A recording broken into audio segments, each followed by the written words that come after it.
Hi everyone, my name is Kathleen Maca. I'm a writer who specializes in local history and folklore from around the state of Texas. Thanks for joining us for this installment of the tiny lecture series from Archaeology Now. Today we're going to be taking a look at carriage stones and hitching posts, remnants from the horse and buggy days, and perfect examples of how you might just be walking by remnants of the past every day. Galveston, Texas has one of the largest concentrations of Victorian architecture in the United States, so it probably shouldn't come as a surprise that other remnants of the era have survived there as well, but sometimes they're hidden in plain sight. While walking along the streets of Galveston or any historic neighborhood, if you happen to come across 2 or 3 steps at the curb that seemingly lead to nowhere, you've probably discovered an original carriage block.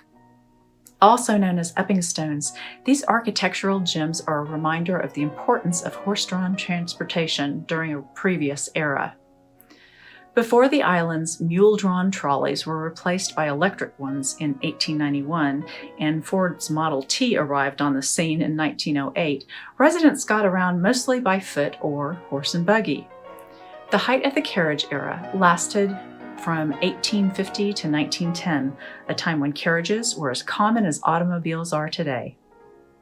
Carriage stones were blocks of granite, slate, marble, or concrete that were placed near the edge of streets in front of businesses, churches, and the homes of middle and upper class residents.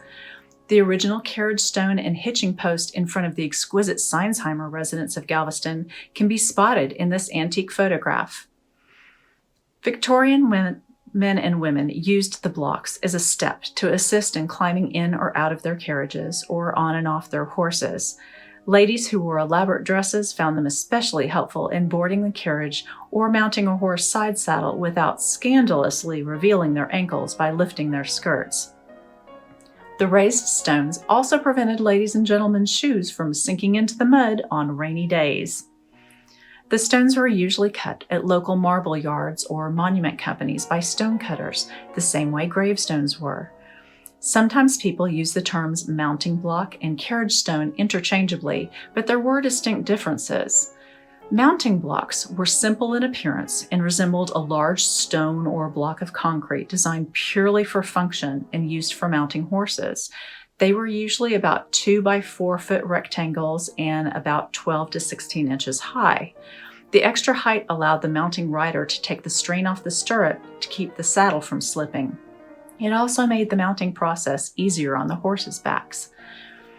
The 1893 James S. Waters house on Church Street has an especially beautiful example of a mounting block carved from a semicircle of pink granite with the family name inscribed in elegant script.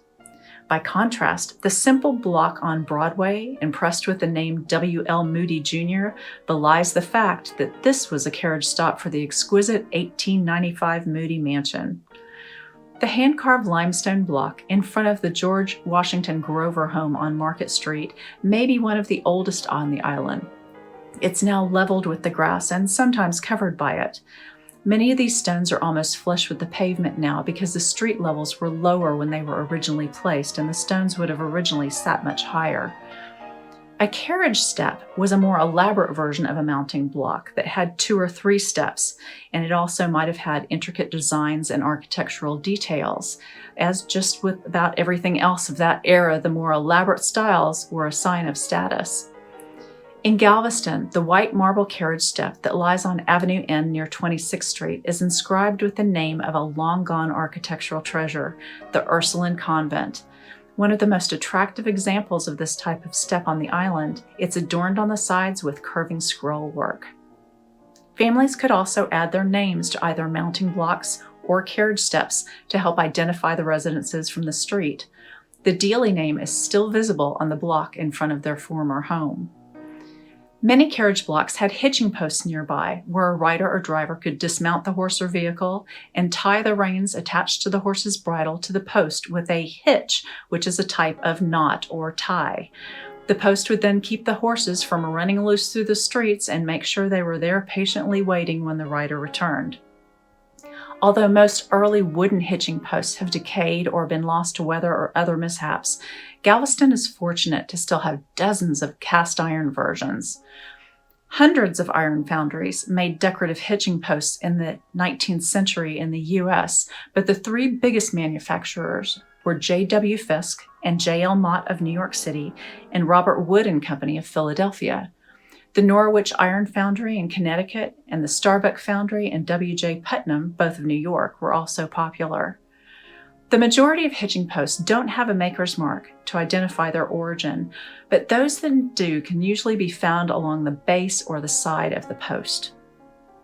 Hitching posts became such an integrated part of everyday lives that they were even incorporated into sayings of the day, like, as cold as an iron hitching post, as sober as a hitching post, a little taller than a hitching post, as impassive as a hitching post, and as lively as a hitching post. The sayings bring a clear picture to mind and certainly aren't all complimentary. As the age of horse-drawn transportation faded, mounting stones, carriage steps, and hitching posts began to vanish from the business districts and neighborhood. Many were removed during the creation of paved streets or new sidewalks, or were stolen to resell, and some were just removed because they were thought to be outdated eyesores. Later on, the metal collections during both world wars caused the demise of some of the remaining hitching posts, which were collected and melted down to aid war efforts. Those that remain lend an additional charm to historic districts and provide a glimpse of the everyday life of previous generations. Watch for them as you walk down streets in older neighborhoods. A hitching post may have only the post remaining, missing its ornamental top, or even have been cut off level with the curb, leaving a mysterious metal circle in the concrete. Some carriage stones sit slightly askew from the present-day sidewalk, lay half buried in turf, or even embedded in the modern-day sidewalk. A few have had the original family names covered with cement or mosaics by more recent owners, and others appear much as they did in generations past, but a bit more worn. Finding examples of carriage stones and hitching posts can be a bit like a treasure hunt, but they all serve as an enchanting reminder of the lifestyle of a bygone era.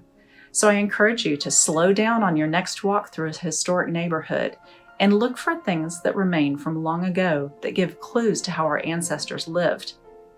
What other items can you find that reveal history in everyday places? I want to thank Galveston, Texas History Center at Rosenberg Library for sharing the wonderful photo of the Seinsheimer residence. And thank you so much for watching. Be sure to check out the other original video content from Archaeology Now.